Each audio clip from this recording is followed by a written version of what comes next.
Bien, perfecto. Bien, vamos a comenzar entonces la clase el día de hoy. Comenzar, em, quiero mostrarles esta imagen, ¿no? Sí se ve la presentación, ¿correcto? Sí, Yo no sé quién ha tenido la oportunidad de leer sobre la biografía o la historia de Teodoro Roosevelt. ¿Quién creen ustedes o quién sabe quién fue Teodoro Roosevelt? Creo que todos, ¿no? sí. ¿Quién fue? ¿O, o qué recuerdan de él? Pregunto. Creo que fue el presidente de los Estados Unidos. Y él fue un presidente de Estados Unidos hace muchos años, ¿verdad? Quiero hablarles algo relacionado. Solo un momentito, voy a silenciar algunos, creo que algunos están generando un poquito de ruido, saben que los pueden activar en cualquier momento, ¿sí? Entonces, miren, a la historia de Teodoro Roosevelt me gusta mucho el ejemplo de él como tal, como persona. Saben que Teodoro Roosevelt creció como una persona catalogada como una persona enferma, es decir, que no me refiero mentalmente, sino me refiero físicamente. eh, Se enfermaba, fue una persona asmática. Yo no sé quién ha tenido la oportunidad de de convivir, no es una oportunidad, claro, ¿no? Pero que haya tenido algún familiar cercano con asma o quizá alguno de ustedes que esté en lo personal. Yo tengo a mi hermano mayor que fue asmático. Yo sé lo duro y lo difícil que es. En el caso de Teodoro fue catalogado como una persona asmática y se enfermaba con suma facilidad. Su madre lo preparó y le dijo que él debía ser fuerte en tres aspectos: fuerte física, mental y espiritualmente. Tres áreas. Yo he puesto este ejemplo muchas veces porque me gusta, ¿verdad? Debe ser fuerte física, mental y espiritualmente. Teodoro Roosevelt, primero, en aquel entonces, una persona que fuera o que se presentara con un pelotón, con un grupo de personas para dirigir, automáticamente lo nombraban como capitán, ¿verdad? Del pelotón. Entonces, Teodoro Roosevelt se enlistó y él se presenta como líder de un grupo. Entonces, automáticamente lo ponen como el, el comandante de ese pelotón. Sin embargo, él no tenía ninguna experiencia en temas del ejército. Por lo tanto, a raíz de su baja experiencia, lo degradan a soldado raso. Es decir, que él empezó desde lo más bajo de lo más bajo, ¿no?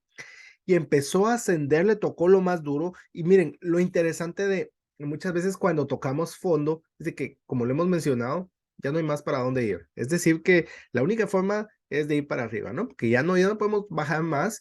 Y en el caso de Teodoro Roosevelt tocó fondo, le tocó subir desde el sótano, ¿no?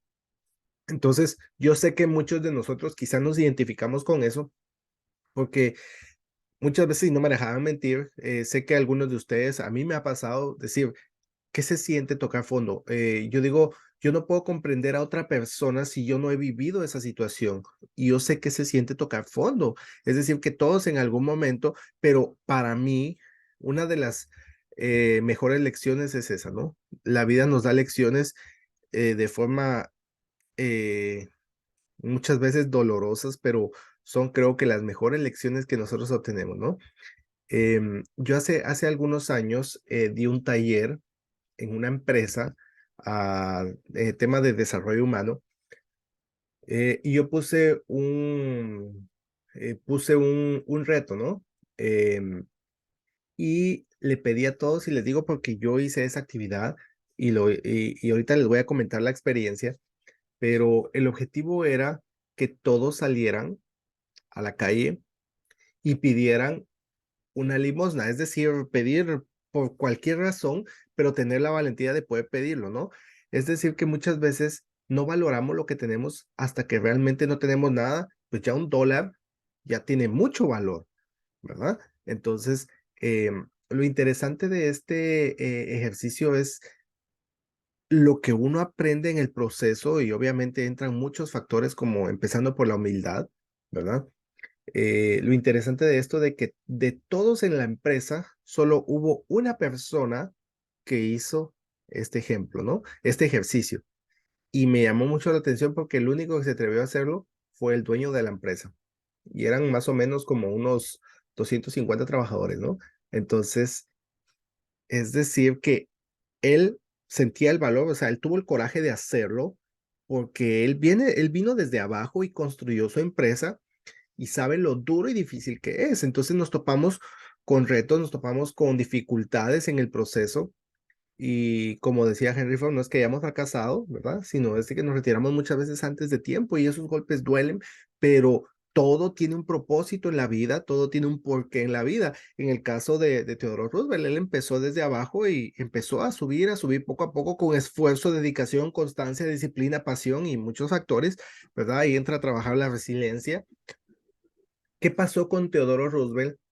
Theodore Roosevelt siempre quiso prepararse en esas tres áreas en que su madre lo inculcó. Debe ser fuerte física, mental y espiritualmente. Y en efecto, Theodore Roosevelt era una persona intelectual, leía muchísimo, era una persona muy preparada.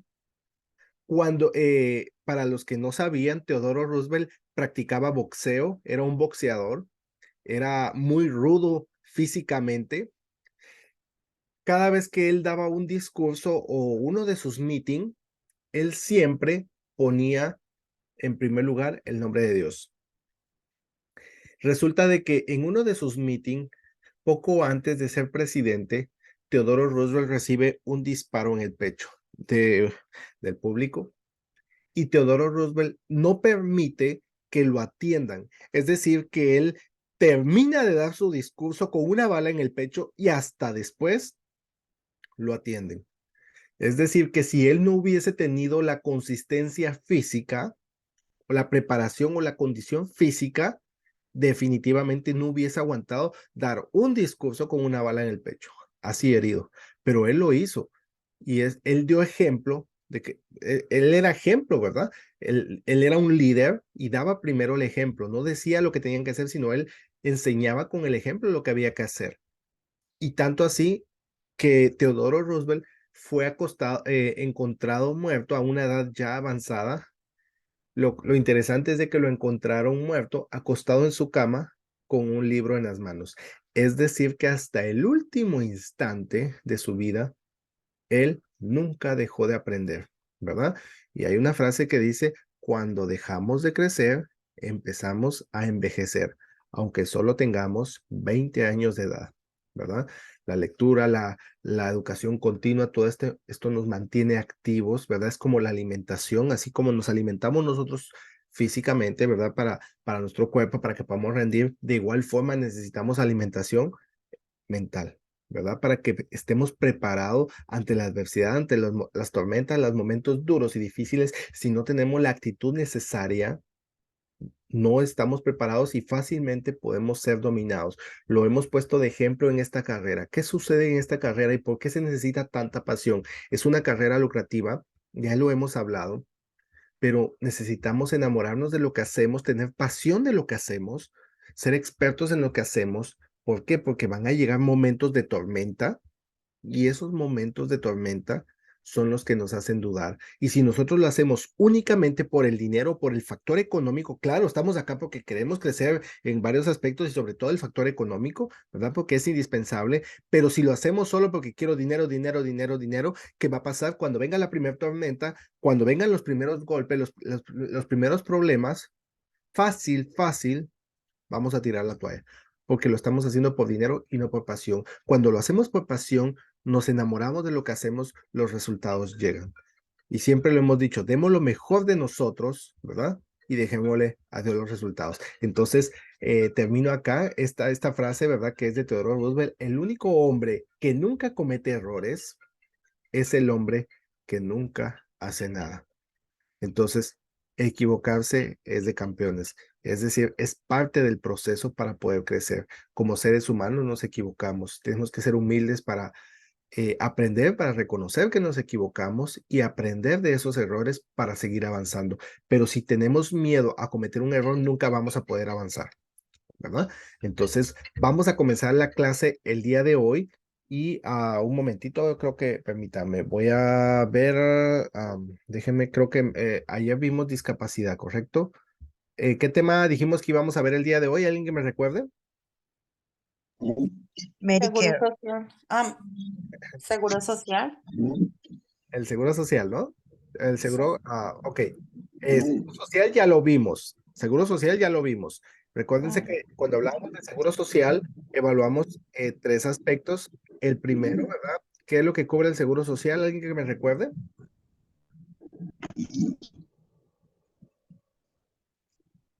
A ver, ¿qué cubre el seguro social? ¿Qué beneficios cubre? ¿Es un beneficio para la vejez? ¿El seguro social? Um, es- Hoy los Mira, mija. después de que, mire, Cubre servicios. seguro social, recuérdense que aparte está el Medicare, pero el seguro social no solo es para Medicare y todo esto, ¿no? El seguro social proporciona el beneficio por discapacidad por parte del Estado, proporciona sobre el beneficio de sobrevivientes, que es cuando alguien que paga sus beneficios, ¿verdad? Sus impuestos, tiene su seguro social, muere anticipadamente, su familia depende de él, es ahí donde está el segundo beneficio que es de sobrevivientes, ¿correcto? Y luego tenemos el tercero, que es el de jubilación, ¿verdad? El retiro a la edad de 63 años para el 80% y a la edad de 67 años para El 100%. el 100%, ¿correcto? Ajá, sí, sí.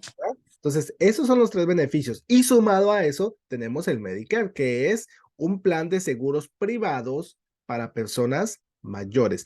Y ojo que vamos a hablar de los planes de seguro privado y vamos a ver algunos detalles del Medicare. El Medicare, aparte, es decir, ¿a quién cubre? Quiero hacer la pregunta y vamos a salir de algunas dudas. ¿A quién cubre el Medicare? ¿Qué tipo de personas cubre el Medicare?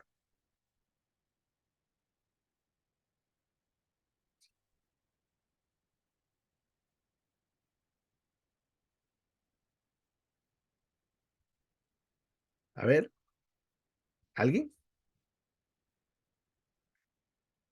Miren, el Medicare está disponible para personas a partir de la edad de 65 años, ¿verdad? Legalmente hablando, pueden aplicar las personas con, déjenme recordar si alguien me recuerda, creo que son 3 meses antes de su fecha de cumpleaños, antes de cumplir los 65 años ya pueden aplicar para el Medicare.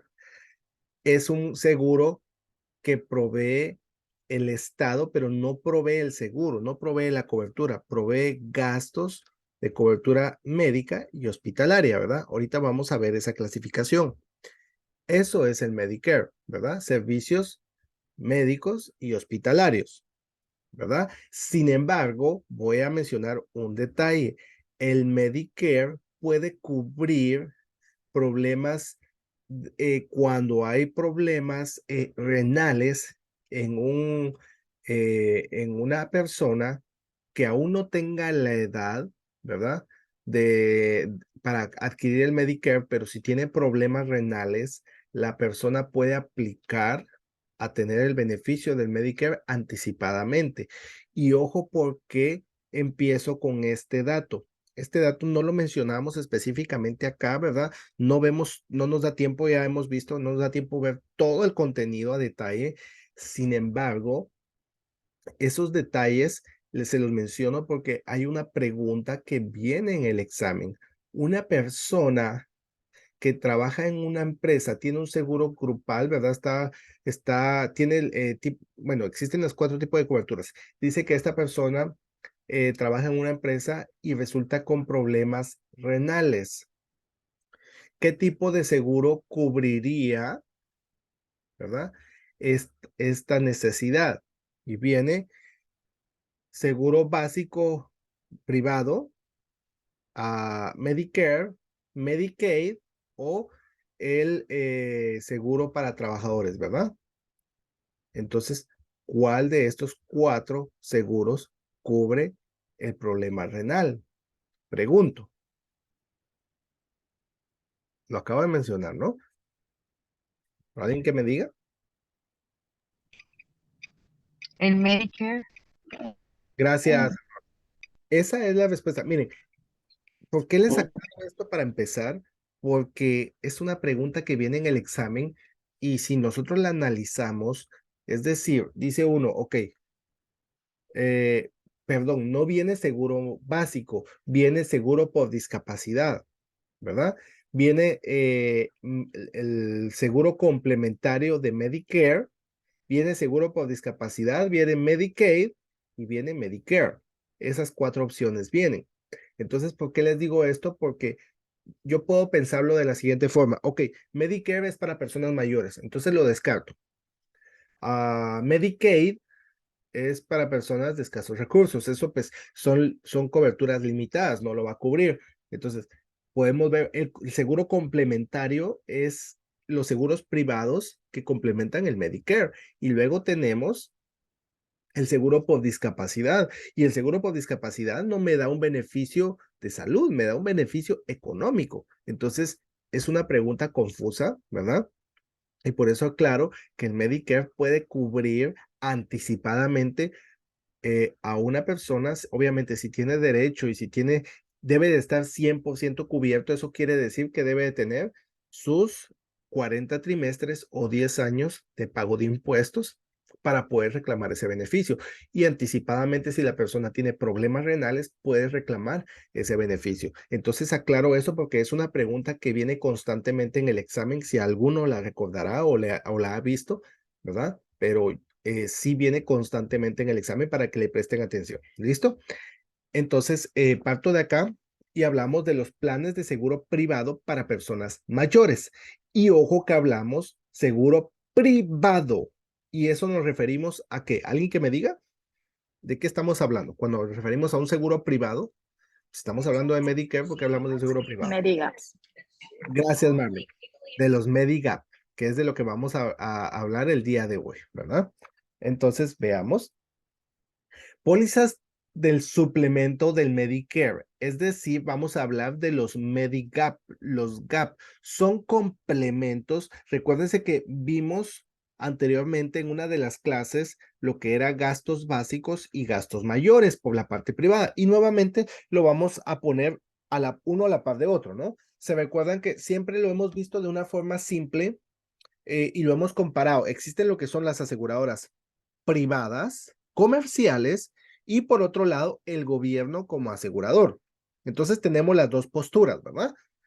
Así como existen gastos, discapacidad, también por el otro, ¿verdad? Las anualidades, también tenemos el retiro. Bueno, entonces todos estos programas por la parte del gobierno y por la parte privada. En el caso del Medicare, cuando hablamos de gastos básicos, ¿verdad? Yo puedo comprar un seguro de salud de gastos básicos por la parte privada y puedo obtener el tema de la cobertura del Medicare que se constituye también en gastos básicos. ¿Por qué? Porque son limitados. Ahorita vamos a hablar de las letras, pero el Medicare nos provee la parte A y la parte B. Hay una pregunta, ¿verdad? El Medicare, ¿qué tipo de cobertura nos proporciona? ¿Verdad? Que es una pregunta que piden también en el examen. Y hay una pregunta y la respuesta es, proporciona gastos gastos hospitalarios y médicos, que es la respuesta que viene en el examen, ¿verdad? Entonces, pero al final son gastos básicos. Entonces, por la parte privada, yo vengo y contrato una póliza de gastos mayores para que tenga mayores coberturas. En el caso del Medicare, como es una póliza con limitaciones, entonces contrato lo que son los Medigap. Y los GAP son proveídos por empresas privadas que complementan la cobertura del Medicare. Dicho esto, veamos acá. El seguro complementario de Medicare, que son los Medigap, por eso, ojo, son seguros complementarios, palabra clave, ¿verdad? Siempre les he dicho, presten atención a las palabras clave, porque hay preguntas que solo dicen un seguro complementario, no dicen Medicare. Entonces yo veo un complementario, ok, un seguro privado, ¿verdad? ¿Por qué? Porque complementa al Medicare.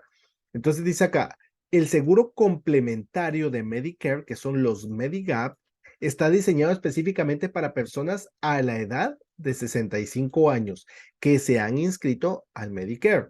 Sin embargo, cualquier persona que actualmente reciba las partes A y B del Medicare es elegible para participar en los Medigap. Les lanzo otra pregunta que viene en el examen. Hay una pregunta que dice, ¿qué requisitos necesita un asegurado para adquirir la parte C del Medicare, de seguro complementario, ¿verdad? O Medigap, no me recuerdo si dice Medigap o seguro complementario, pero ¿qué requisitos necesito para adquirir la parte C o la cobertura de la parte C? Y vienen 4 opciones. ¿Alguien que me dé la respuesta a esa pregunta? Estar inscrito en el Medicare, la parte A y la parte B. Gracias, Marlene. Yo ya le dije que usted ya está lista, ¿sí? Esa es la respuesta correcta. Así es. Entonces, es una pregunta que también viene seguido en el examen, ¿verdad? El deducible hospitalario del Medicare, ¿se recuerdan que el deducible solo lo vemos cuando vimos gastos médicos en pólizas privadas? Lo mismo pasa acá. Aquí vemos un deducible y el deducible dijimos que es cada vez que vemos el término deducible, ¿verdad? Lo relacionamos con gastos mayores. En este caso estamos hablando de complementos. Entonces es donde vemos nuevamente un deducible, ¿verdad? Entonces dice aquí, el deducible hospitalario del Medicare se aborda con el seguro complementario, ¿verdad? Del Medicare. Entonces, el deducible para gastos mayores se paga con los Medigap. Una póliza Medigap, ¿verdad? Es una póliza de seguro suplementaria o complementaria del Medicare que dice vendida por compañías de seguro privadas. Ojo, el gobierno proporciona solo A y B. Las demás coberturas del Medicare, que son los GAP, son proveídas por aseguradoras privadas para cubrir los costos no cubiertos por la parte, ¿verdad? Por el gobierno de la parte A y la parte B del Medicare. Las pólizas Medigap no pagan los costos de la parte C y la parte D. Entonces dice, a partir de junio del 2010, existen 10 planes, ¿verdad? Estandarizados. Cada uno de los 10 tiene una designación de letra. Entonces, para comprenderlas mejor, ¿verdad? Se le asignó una letra a cada plan y estos dos, A y B, es la que provee el gobierno. A partir del C en adelante, ya son proveídos por empresas privadas. Estas pólizas fueron estandarizadas por la Nike, ¿verdad? Por sus siglas, para ayudar a los consumidores a comprenderlas, a comprarlas y tomar decisiones de compra informados. ¿Por qué? Porque estamos hablando de personas de la tercera edad. Entonces, cuando dice, quiero complementar una cobertura, bueno, ¿qué es lo que necesita? Porque no va a pagar, si para una persona de la tercera edad las coberturas son costosas, son altas. Entonces, ¿qué es lo que necesita específicamente? Y en base a eso, el asegurado dice, bueno, yo quiero cobertura para lentes o para la visión, ¿no? O para la parte dental. Ah, ok, entonces vamos por la parte C, que es el Advantage, ¿no? Bueno, quiero cobertura solo para medicamentos, compra de mis medicamentos. Bueno, entonces complementémosla con un D, ¿verdad? Entonces es así como para no comprar todo y pagar costos excesivos, entonces se centran, ¿verdad? En algo muy específico. ¿Alguna pregunta o duda hasta acá con los GAP? Quiero, antes de... No, todo quedó bien. Gracias, Aurora. Quiero hacer la pregunta, ¿cuál es la diferencia entre Medicare y Medicaid? Sé que algunos tienen duda con estos términos, entonces yo sé que la mayoría los maneja, pero quiero hacer la pregunta. ¿Cuál es la diferencia entre Medicare y el Medicaid? Y D al final.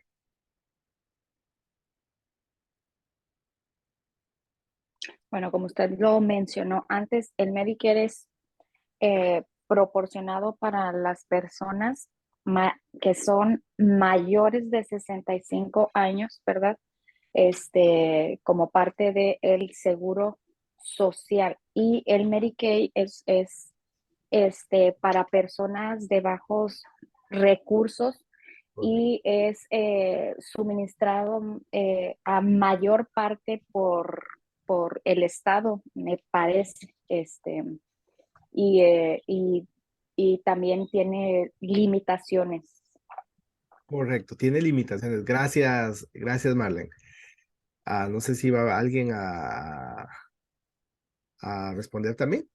Si no, vean, en base a lo que respondió Marlene, hay una pregunta que viene en el examen y dice, el Medicare es un programa, ¿verdad? Y vienen 4 respuestas. Y dentro de las 4 hay una que dice, es financiado.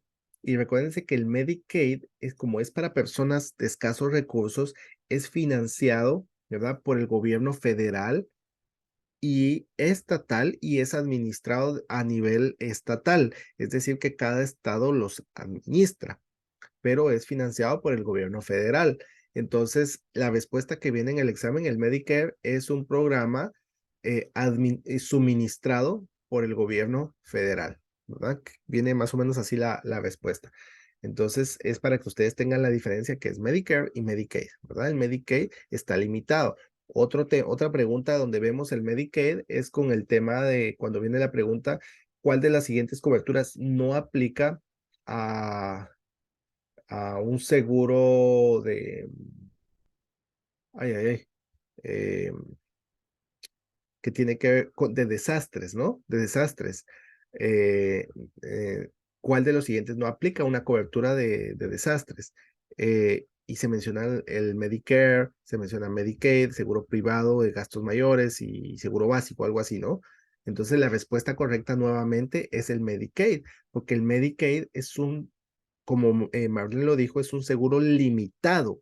Tiene limitaciones que es gratuito y es para personas de escasos recursos. Entonces, es como quien dice, les voy a poner un ejemplo, ¿no?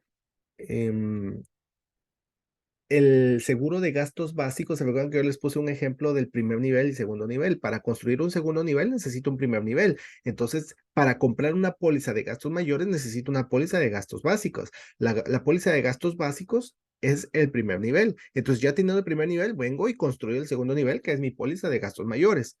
Entonces, pero el Medicaid, como es proveído por el gobierno, es para personas de escasos recursos, es como que yo le digo al gobierno, mira, no tengo dinero, ¿me puedes dar una casa? Entonces, está bien, me da la casa al gobierno para ayudarme y entonces como ya tengo la casa, ahora sí yo construyo un segundo nivel. Eso no se puede.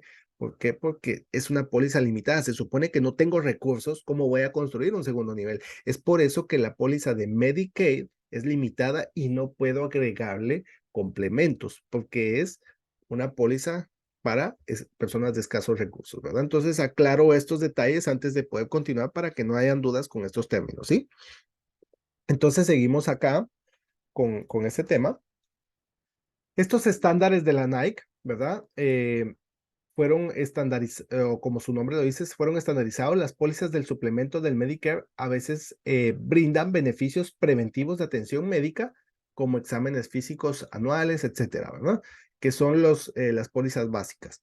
Una póliza complementaria de Medicare no debe contener beneficios que dupliquen al Medicare. Es por eso que voy a poner un ejemplo. En el caso de nosotros tenemos 2 programas que si una persona tiene Medicare, no aplica para este programa, ¿verdad? Por poner un ejemplo, el CNM o el A71, ¿verdad? Perdón, el H34 que es para hospitalización o para pólizas de enfermedad temible o cáncer, ¿no? Entonces, si la persona tiene Medicare, no aplica para este tipo de coberturas. Dice acá, las personas mayores de 65 años que acaban de inscribirse en la parte B del Medicare por primera vez, no pueden rechazar una póliza complementaria del Medicare. Son obligatorias, no la pueden rechazar. Y no pueden calificar si solicitan cobertura dentro de los 6 meses posteriores a la inscripción de la parte B. En otras palabras, Debe de garantizarse el suplemento de Medicare durante la inscripción abierta. Entonces es el momento donde no la puede rechazar y tiene que incluirse. Si quiere el Medicare, va amarrado con un gap, ¿verdad? Dependiendo las necesidades del asegurado. Todas las pólizas suplementarias del Medicare deben de garantizarse renovables y solo pueden ser canceladas por la aseguradora por falta de pago de las primas. Ojo con estos términos, porque también pueden encontrar, ¿verdad? Una pregunta que está relacionada con esto. Y creo que viene un ejemplo, no recuerdo en este momento la pregunta exacta, ¿verdad? Pero presten atención a este detalle. El Medicare debe de garantizarse renovable. Eso quiere decir que es una póliza que no se puede cancelar, ¿verdad? Por eso dice, y solo puede ser cancelado por falta de pago. ¿Por qué? Porque no puede retractarse. Es decir, que yo acepto el Medicare y no puedo rechazar la cobertura. La tengo que aceptar y la única forma en que me la cancelen es que la deje de pagar, ¿verdad? La atención de hospicio está incluida en las mayorías de pólizas de seguro complementaria de Medicare estándar. La atención de hospicio normalmente ofrece un beneficio de asesoramiento familiar. Las pólizas suplemento Medicare típicamente brindan cobertura de atención médica de emergencia para viajes al extranjero. Es decir, que el Medicare sí cubre cuando se viaja al extranjero, ¿verdad? Pero estadías temporales o va de vacaciones. Pero si alguien se va a vivir a otro país, entonces ya no tiene la cobertura.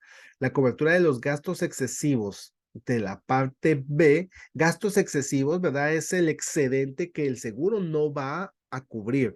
Entonces eso se conoce como un gasto excesivo, ¿verdad? Entonces es ahí donde entran los gap, los complementos. Este es un beneficio adicional del suplemento del Medicare.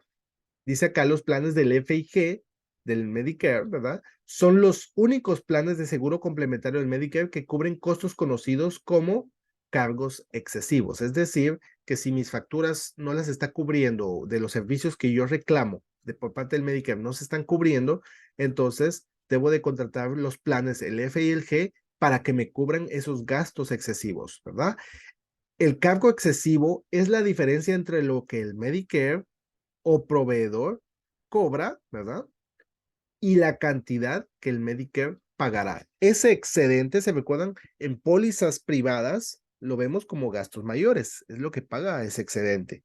Acá lo pagan los GAP.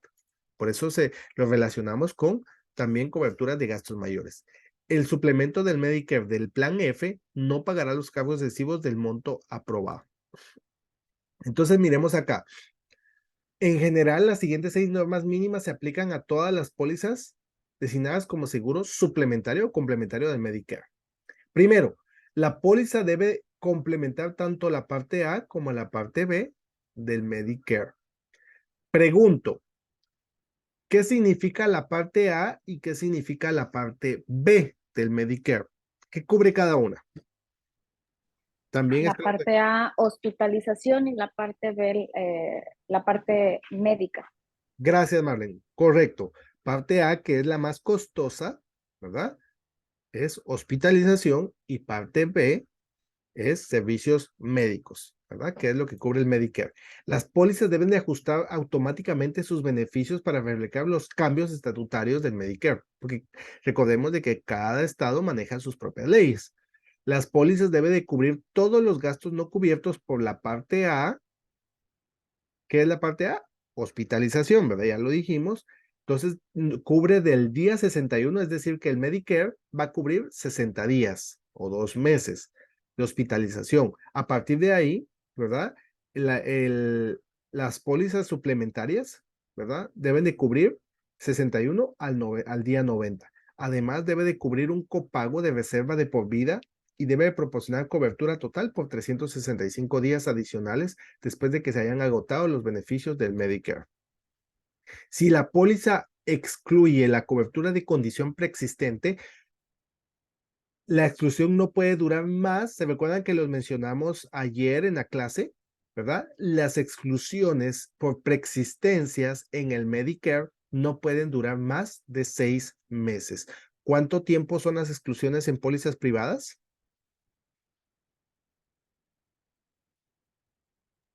12 meses. Gracias, Marlene. Correcto, son 12 meses, es un año. Casi que siempre, si ustedes se dan cuenta, es el doble, ¿no? ¿Verdad? Entonces, así como a largo plazo, ¿verdad? Preexistencias, todos estos tiempos, casi que siempre van a ser el doble. El Medicare son 12, en la privada son 24 y así sucesivamente. Entonces, es decir, no se puede negar cobertura como una condición preexistente después de que la póliza haya estado vigente durante 6 meses porque ya debe de cubrir las preexistencias. Los gastos de la parte B no cubiertos por el Medicare, es decir, el copago, y aquí es donde vemos el copago, ¿verdad? Porque estamos hablando de coberturas mayores, deben estar cubiertos por los GAP o las pólizas de Medigap, por eso son complementarias. Sin embargo, las pólizas pueden incluir un deducible antes de que este beneficio sea pagadero. ¿Por qué? Porque si se dan cuenta nuevamente, hablando del gobierno, ¿verdad? Y vemos del Medicare y vemos pólizas privadas, cuando hablamos de gastos mayores, encontramos dos términos, ¿verdad? Deducible y copago, ¿verdad? Que son dos términos que van de la mano. La póliza debe incluir una disposición de apariencia libre de 30 días como mínimo, lo que se conoce como el free look, ¿verdad? Entonces, apariencia libre o mirada libre, como ustedes lo quieran llamar. ¿Cuál es el propósito de este periodo? Alguien que me diga, ¿cuál es el propósito del periodo de mirada libre?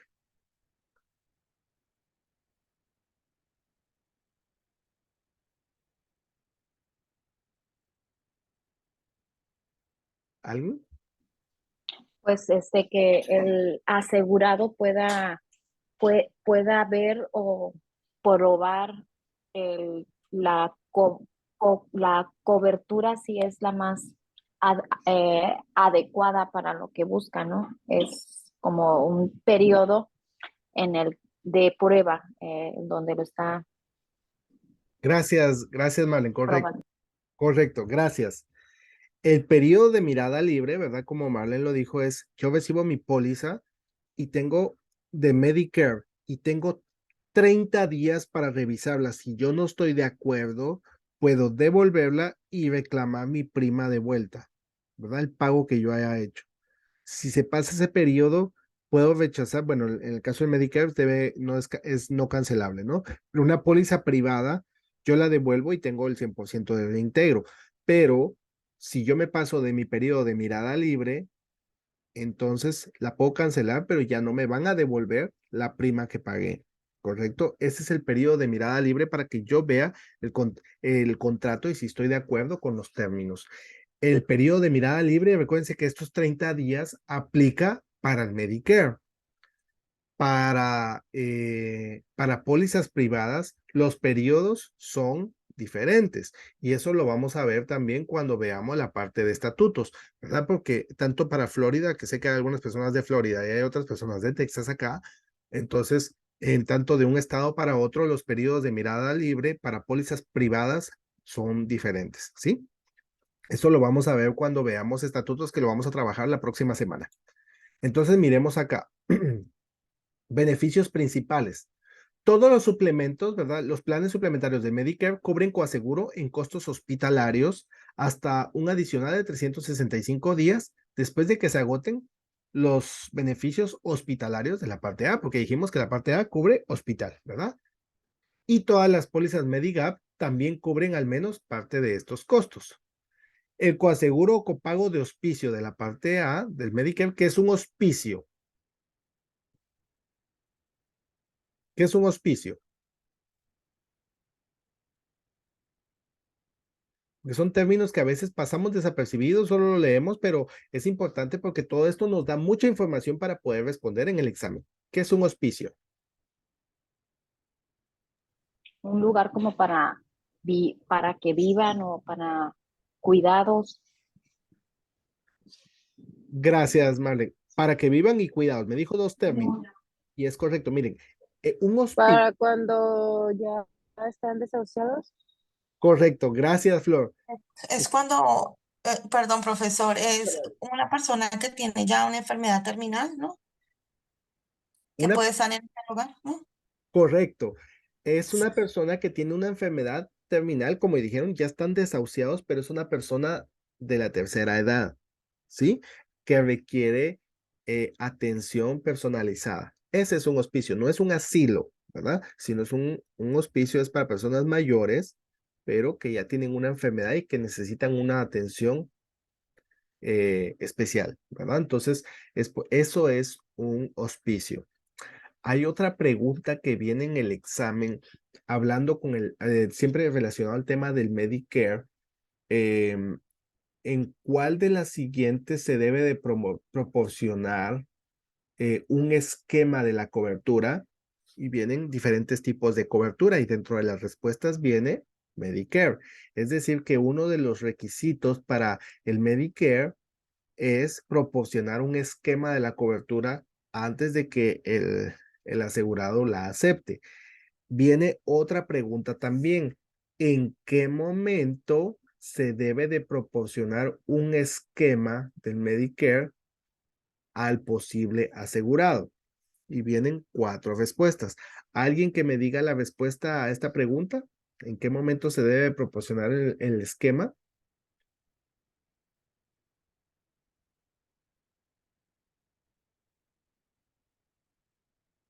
Esa es pregunta de examen. Esta es una pregunta que viene constantemente. Mire, estamos viendo bastantes preguntas relacionadas con el Medicare. Y yo he visto, mire, he visto muchos resumen de examen de personas que por 2, 3 puntitos no han llegado a la nota mínima. Y una de las notas más bajas es la del Medicare. Yo, ¿Sí? A usted también. Gracias. Entonces, miren, la respuesta a esta pregunta dijimos que es el esquema se presenta con el Medicare. Entonces ya tenemos la respuesta a esa pregunta. Ahora, la otra pregunta es ¿en qué momento se debe demostrar el esquema o se debe de presentar el esquema a un posible asegurado? Y vienen 4 respuestas. Hay una donde dice antes de la cobertura, en la entrega de la póliza, cuando se paga la prima, no me recuerdo cuál es la cuarta opción, ¿verdad? Cuando se entrega, bueno, antes de la cobertura, cuando se entrega la póliza al asegurado, cuando se paga la prima, y no me recuerdo cuál es la opción, pero de estas 3, ¿cuál creen ustedes que es la respuesta correcta a esa pregunta?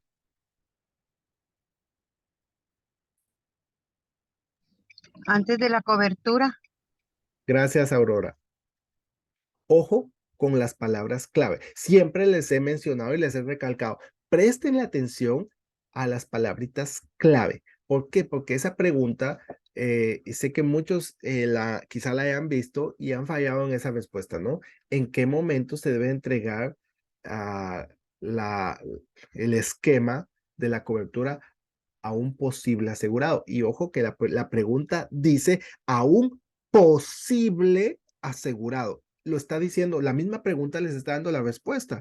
Es decir, que es un posible. Entonces, yo voy a visitar un cliente y es un prospecto, es un cliente potencial, un posible cliente, porque todavía no está asegurado. Entonces, obviamente no va a ser cuando se le entregue la póliza, porque si ya se emitió la póliza, pues ya tiene la cobertura. Entonces, si es un posible cliente, es antes de que se le haga la cobertura, es en la primera entrevista, ¿sí? Cuando yo visito al cliente es al comienzo, antes de llenar la aplicación, no después, porque también creo que viene una pregunta con ese tema, ¿verdad? Que donde dice cuando se termina la aplicación y no, es antes de llenar la aplicación, ¿verdad? Que se hace un esquema para ver más o menos las necesidades del cliente y en base a eso es que se hace un presupuesto. Entonces es antes de la cobertura. Por eso la pregunta dice a un posible cliente, ¿verdad? Y ahí tiene la respuesta que es antes de la cobertura, ¿verdad? Entonces son preguntas que vienen en el examen. Los estoy ayudando porque yo sé que a algunos les ha costado en la parte de Medicare. Entonces miremos acá. Coaseguro copago de la parte B del Medicare. Las primeras 3 dosis, esto es lo que cubre, estamos hablando de los GAP, ¿verdad? Las primeras 3 dosis de sangre recibidas como pacientes hospitalizados también lo cubre. Entonces, sigamos. ¿Qué cubre la parte C? Dijimos que para tener la parte C, que es pregunta de examen, debemos estar inscritos en la parte A y la parte B del Medicare. que es la respuesta. Entonces miremos el Advantage. Los planes Medicare Advantage son proporcionados por organizaciones de mantenimiento de la salud u organizaciones de proveedores preferidos, que se conocen como los HMO o PPO, ¿verdad? Entonces, que es porque dice que son proporcionados por organizaciones del mantenimiento de la salud, que son todos los proveedores, ¿verdad? De salud, de servicios de salud. Entonces, algunos de estos planes no cobran prima más allá de lo que el Medicare pagan y otros pagan. Estos son planes de atención coordinada que generalmente ofrecen a las personas con beneficios adicionales del Medicare y atención coordinada más allá de la cobertura estándar del Medicare. Entonces, ¿qué cubre el Advantage? Cubre como, por ejemplo, exámenes de la vista, audífonos, ¿verdad? Atención dental y medicamentos recetados. Entonces, si yo quiero este tipo de cobertura, bueno, ya sé, si yo busco atención dental de la vista y para medicamentos, pues el Advantage, ¿verdad? Que es el C. Ahora bien, otra opción es un plan de una tarifa por servicios, ¿verdad? Por sus siglas. En este tipo de plan, una persona puede ir a cualquier médico u hospital aprobado por el Medicare que acepte los pagos del Medicare.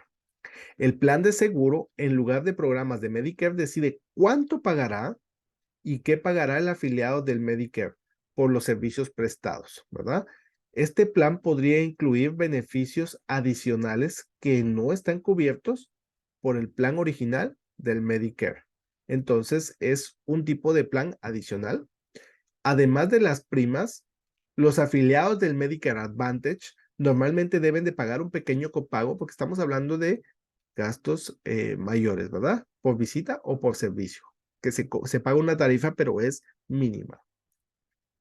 La parte C del Medicare no cubre cuidado a largo plazo, ¿verdad? Y cuando hablamos de cuidado a largo plazo, ¿a qué nos referimos?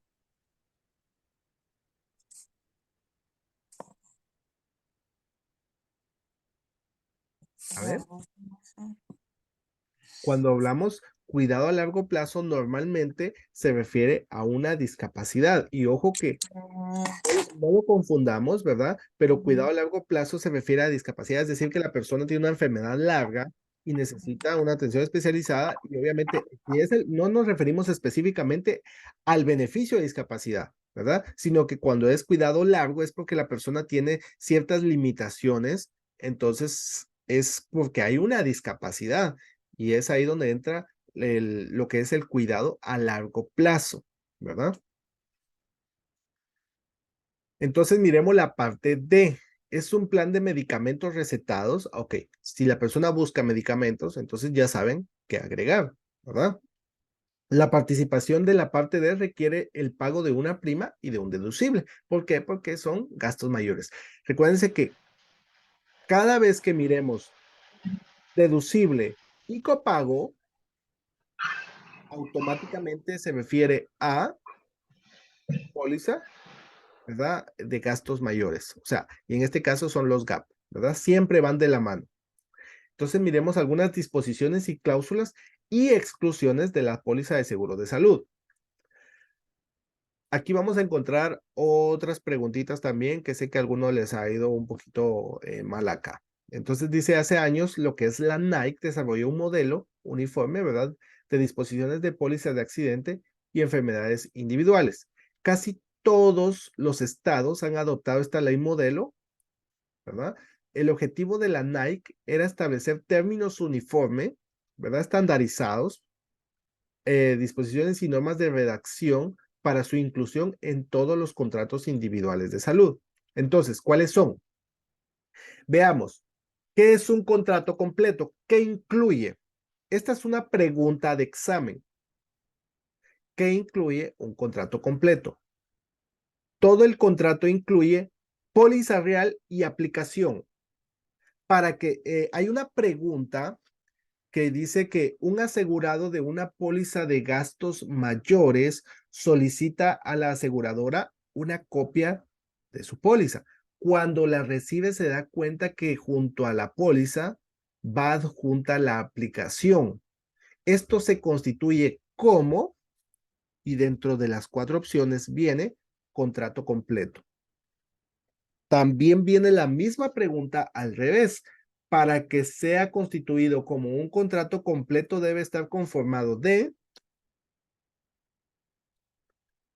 póliza y aplicación. La póliza por parte de la empresa y la aplicación por parte del cliente. Y eso constituyen el contrato completo, ¿verdad? Y luego están las contraprestaciones, que es una contraprestación también, que es una pregunta de examen, ¿verdad? Es cuando el asegurado o el prospecto presenta su póliza y junto a la póliza presenta, y vienen otras opciones, pago de la prima inicial, viene pruebas de salud, ¿verdad? O pruebas médicas, y no me recuerdo qué otras opciones vienen. Y obviamente para que sea una oferta, ¿verdad? La contraprestación, es decir, que una oferta se constituye mi aplicación como cliente y debe ir de la mano con el pago de la prima inicial, ¿verdad? Entonces, esta es pregunta de examen. Entonces, dice acá, el contrato completo establece que nada fuera del contrato incluyendo, ¿verdad? El contrato incluye la solicitud firmada y las cláusulas adjuntas, se puede considerar parte del contrato, es decir, que no se puede modificar. Y de aquí sacamos muchas preguntas. ¿Qué pasa cuando una empresa acepta una aplicación incompleta y emite la póliza? ¿Qué pasa en esta situación?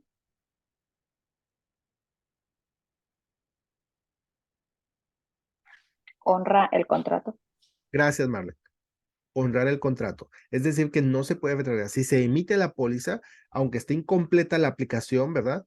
Ya no se puede retractar, porque el contrato completo establece que nada fuera del contrato se puede considerar parte del contrato. La aceptó y emitió la póliza, entonces recuérdense que los contratos son unilaterales y eso quiere decir, ¿verdad? Que la empresa es la única, por eso es unilateral, que solo una de las partes está legalmente comprometida, que también es pregunta de examen, ¿verdad? Solo una de las partes está legalmente comprometida a cumplirlo, que en este caso es la aseguradora, ¿verdad? La que está legalmente comprometida. Acá dice también, asegura al titular de la póliza que no se realizarán cambios en el contrato ni renunciará a ninguna de sus disposiciones después de que se haya emitido. Incluso si la aseguradora realiza cambios de la póliza que afecten todas las ventas, es decir, que si cambian de precio y todo lo demás, en este caso, pues mi póliza no se va a ver afectada porque no puede alterarse. Cualquier cambio en una póliza debe hacerse con la aprobación de un funcionario ejecutivo de la compañía de seguros, cuya aprobación debe ser respaldada en la póliza o adjunta en un anexo. Esta disposición obligatoria de pólizas de salud establece que la póliza, incluidos los endosos y los documentos adjuntos, constituyen el contrato de seguros completo entre las partes. Y nada fuera de esto puede ser aceptado, ¿verdad? No podemos enviarle documentos adicionales más tarde.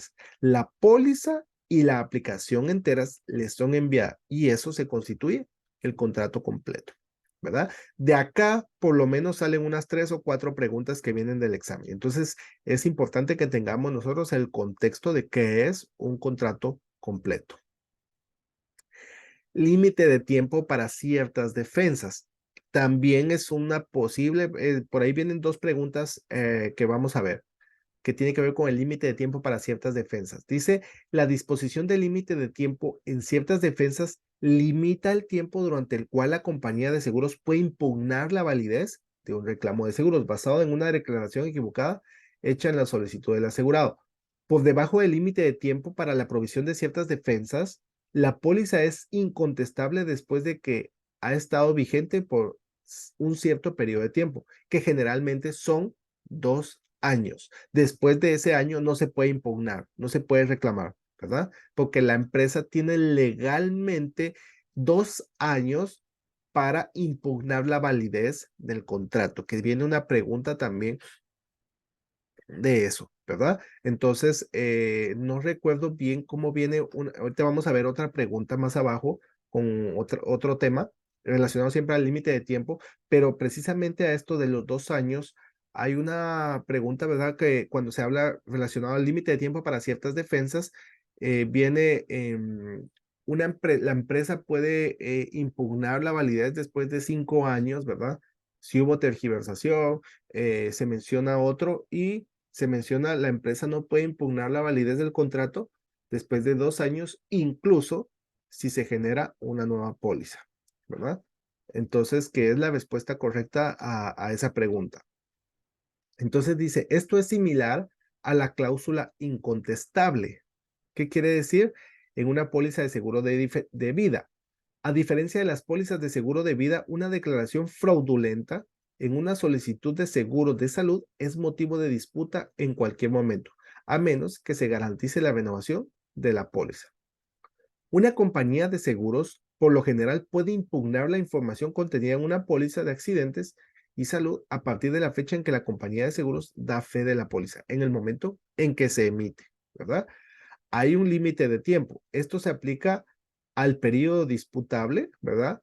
Que es la solicitud, condiciones preexistentes y reclamos nuevos. Vamos a ver, acá dice condiciones preexistentes y reclamos nuevos, condiciones que deben cumplirse mientras el reclamo esté pendiente. Hay una pregunta, estoy tratando de bajar libros, tratando de recordarme, que habla de siempre con el límite de tiempo para ciertas defensas, que más o menos, no recuerdo bien cómo viene la pregunta, pero la respuesta es que habla de condiciones preexistentes, donde la aseguradora debe de confirmar, ¿verdad? Si la preexistencia, si la enfermedad existía antes o después de estar cubierto, ¿verdad? Entonces, porque la empresa tiene 2 años para impugnar. Aquí, si se presenta un reclamo de que se rompió la pierna y la compañía de seguro lo va a subir por 5 tramos, probablemente tendrá que defender su reclamo. Sin embargo, en algún punto se espera que su pierna mejore. Muy bien. Periodo de gracia. ¿Qué es un periodo de gracia?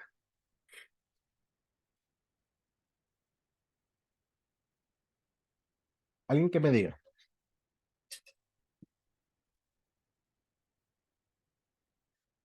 ¿Qué es un periodo de gracia?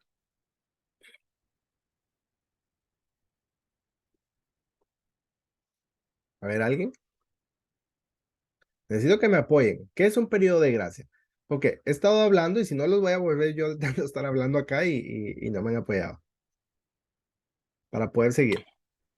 Periodo de gracia es el tiempo en el que el asegurado está cubierto aun cuando la prima no se haya pagado. Generalmente son 31 días y en ese periodo, pues cualquier reclamación puede proceder.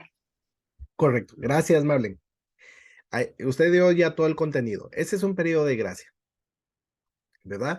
Y con este tema que es tan cortito, vienen varias preguntas, por lo menos yo he visto unas 4 o 5 preguntas del examen relacionadas con un periodo de gracia y normalmente vienen como forma de ejemplos, no vienen preguntas directas, claro, ¿verdad? Un periodo de gracia que se paga anualmente, ¿cuántos días son? Si se paga mensualmente, ¿cuántos días son?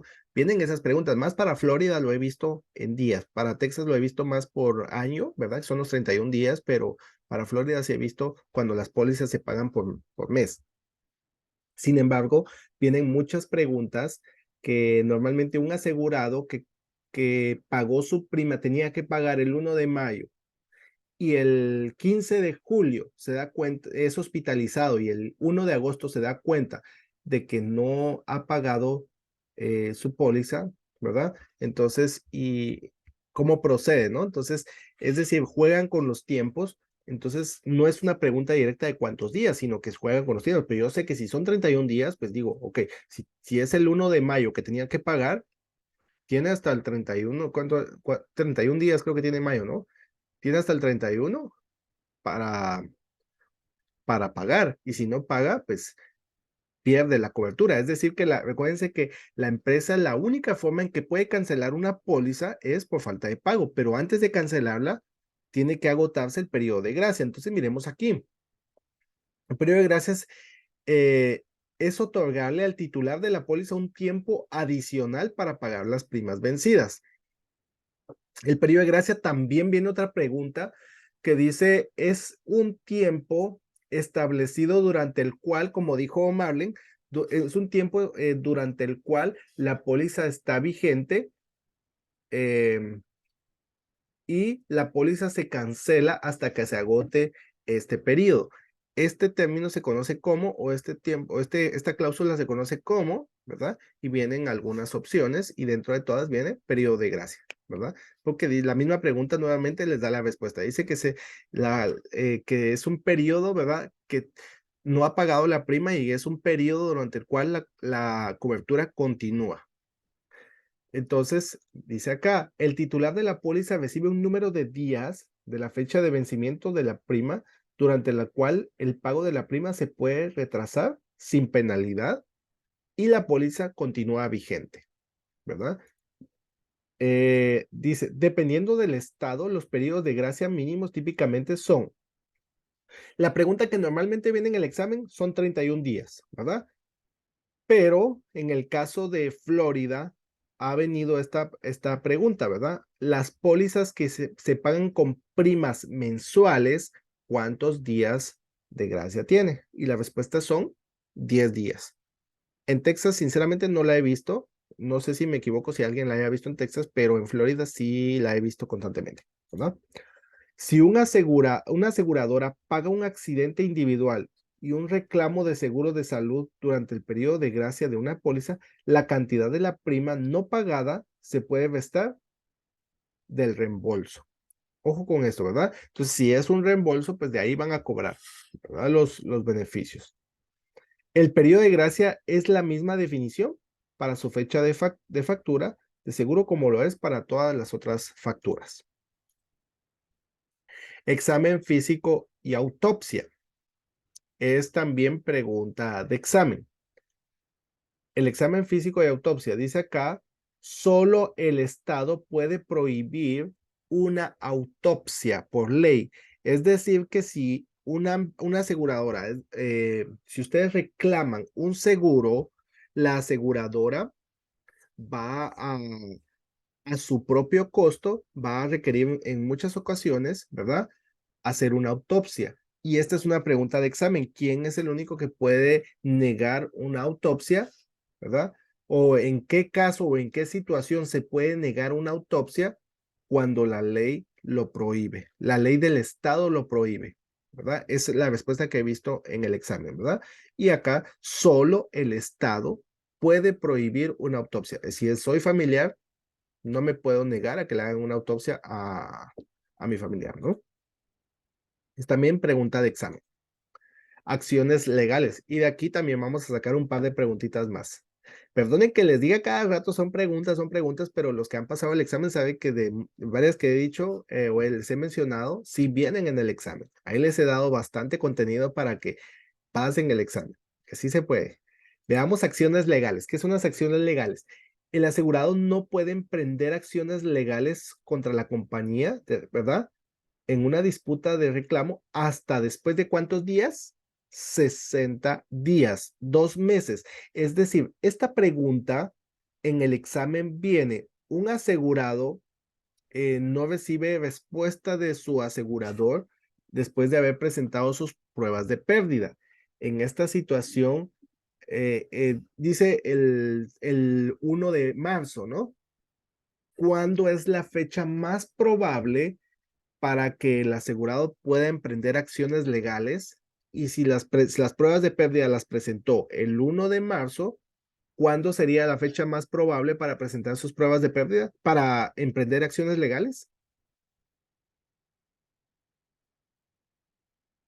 Ese juego de números es el que tenemos que tener en mente, ¿verdad? Porque me dice, o sea, me ponen, ok, 1 de marzo, y si sé que son 2 meses, viene como respuesta, ¿verdad? Creo que viene 1 de mayo. Entonces, viene 1 de mayo, viene 15 de mayo, viene 1 de junio, viene también, creo que abril, algo así, ¿no? Entonces, obviamente, si es 1 de marzo, ¿cuál es la fecha más probable, más pronta para emprender acciones legales? Sería el 1 de mayo, o sea, son 2 meses, ¿verdad? O 60 días. La disposición de acciones legales en un contrato de salud está limitada a no más de 5 años. La disposición de acción legal proporciona a la aseguradora tiempo suficiente para investigar un reclamo. Por eso dice, al menos dele a la compañía 2 meses para que lo cuiden antes de llevarlo a la corte, ¿verdad? Entonces la aseguradora tiene 2 meses máximo para responder a un reclamo. Cancelación. ¿Qué es motivo de cancelación? Es decir, que está prohibido, por eso dice acá, aunque está prohibido en la mayoría de estados, ¿verdad? Porque es un delito. Recuérdense que la empresa se compromete legalmente y no puede cancelar después una póliza que ha aceptado, ¿verdad? Pero en el caso de una cancelación, ¿verdad? Dice acá, en cualquier momento con 45 días de aviso por escrito al asegurado. Este aviso debe darse cuando la aseguradora se niega a renovar una póliza o a cambiar las tarifas de la prima, ¿verdad? Si la cancelación es por falta de pago de la prima, la aseguradora debe notificar por escrito al asegurado con 10 días de anticipación. Eso es cuando es por falta de pago, pero antes de cancelarlo, recuérdense que está el periodo de gracia y la aseguradora tiene la responsabilidad de notificar al asegurado, ¿verdad? Sigamos acá. El tema de las exclusiones y restricciones, ¿verdad? Son situaciones de condición que no están cubiertas o cubiertas con límites sustanciales. Las más comunes, mire, estas son las exclusiones. Las más comunes son lesiones debidas a guerra o actos de guerra, lesiones autoinfligidas o incurridas mientras el asegurado está sirviendo como piloto o miembro de una tripulación de avión. Eso no lo cubre. Es decir, que ustedes van a encontrar acá, sí cubre cuando la persona es pasajera de un avión, ¿verdad? Porque hay algunos ejemplos que va como en viaje de negocios y tiene un accidente el avión y todo esto, ¿no? Entonces, todo eso sí lo cubre, pero si es piloto o miembro de la tripulación, eso no lo cubren las aseguradoras, ¿verdad? Ellos tienen otro tipo de cobertura. En caso de guerra, tampoco lo cubre y lesiones autoinfligidas tampoco. También, estas son algunas preguntas, ¿verdad? Viene una pregunta ahí de aviación, ¿verdad? Esta se conoce una exclusión como, ¿verdad? ¿En qué área es una exclusión de que una persona que desea comprar un seguro, que es piloto aviador, ¿verdad? Y desea comprar un seguro, es más probable que esto no le cubra en qué tipo de exclusión, ¿verdad? Y viene lo que es aviación específicamente. Entonces es una exclusión. Otras exclusiones son pérdidas resultantes de suicidio. Pregunto, ¿el suicidio lo cubren las aseguradoras, sí o no?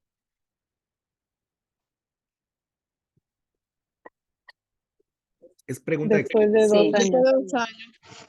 correcto, después de 2 años. ¿Y qué pasa si la persona se suicida antes de los 2 años? Se le devuelven las primas pagadas. Gracias, Desiree.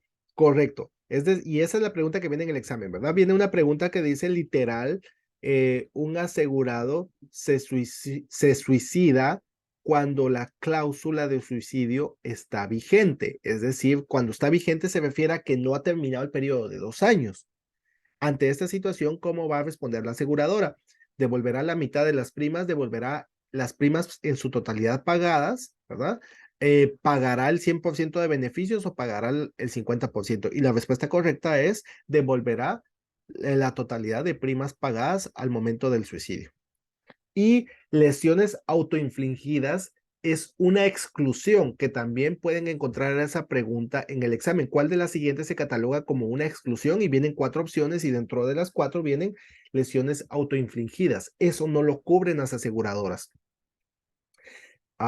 Acá también dice la pérdida de vida de lesiones sufridas durante la comisión de un delito grave es una exclusión. Y es ahí donde vienen 2 ejemplos que normalmente vienen como preguntas, ¿verdad? Uno de esos es donde una persona está robando un banco y recibe un disparo. Ante esta situación, ¿cómo va a actuar la aseguradora? Cancela la póliza y devuelve las primas, cancela la póliza y no devuelve nada, simplemente niega la cobertura y continúa con la póliza. ¿Qué procede ante esa situación? ¿cómo actuaría la aseguradora?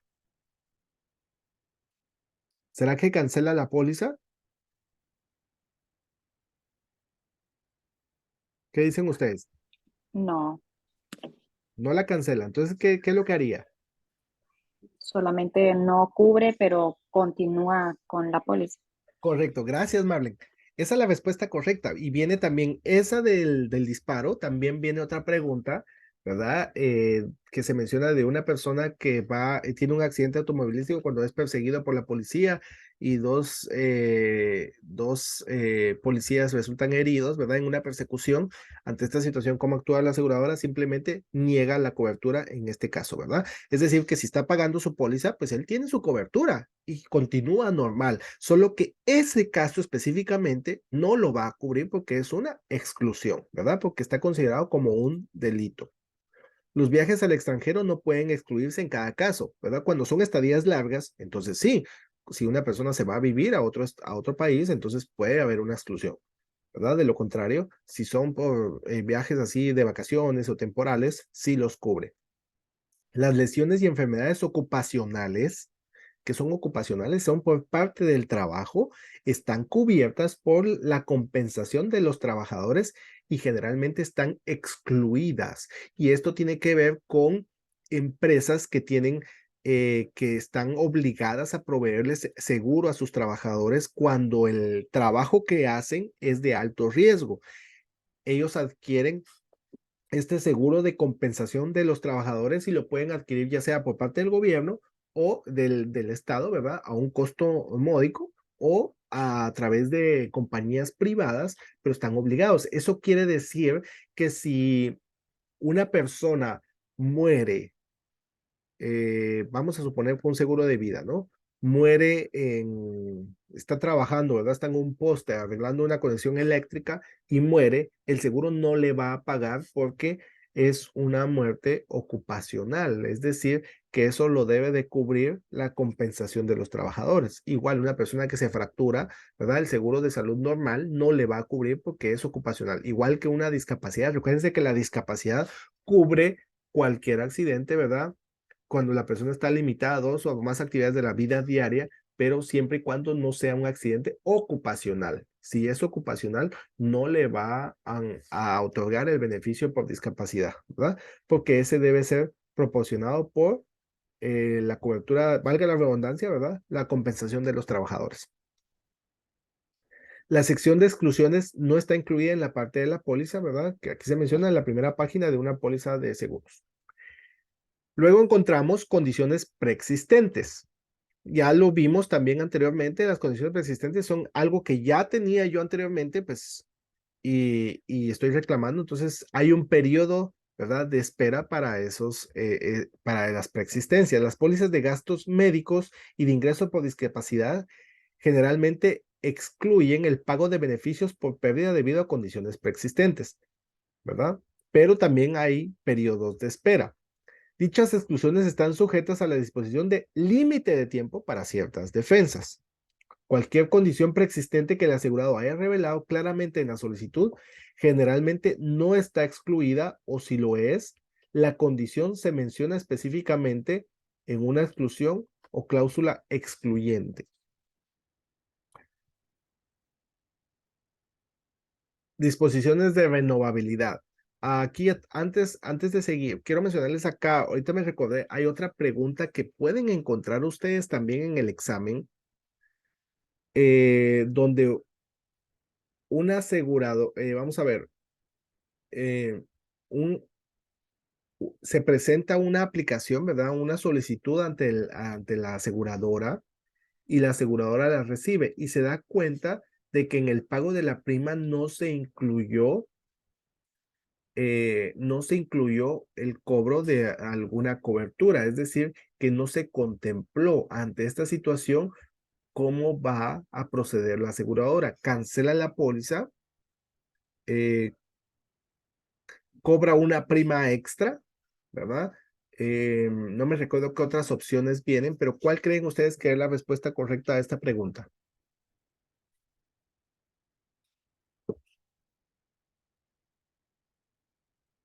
Si la aseguradora nota, ¿verdad? Que hay algo o que no incluyó en la cobertura, que no está cubierto. Entonces, ¿qué va a pasar acá?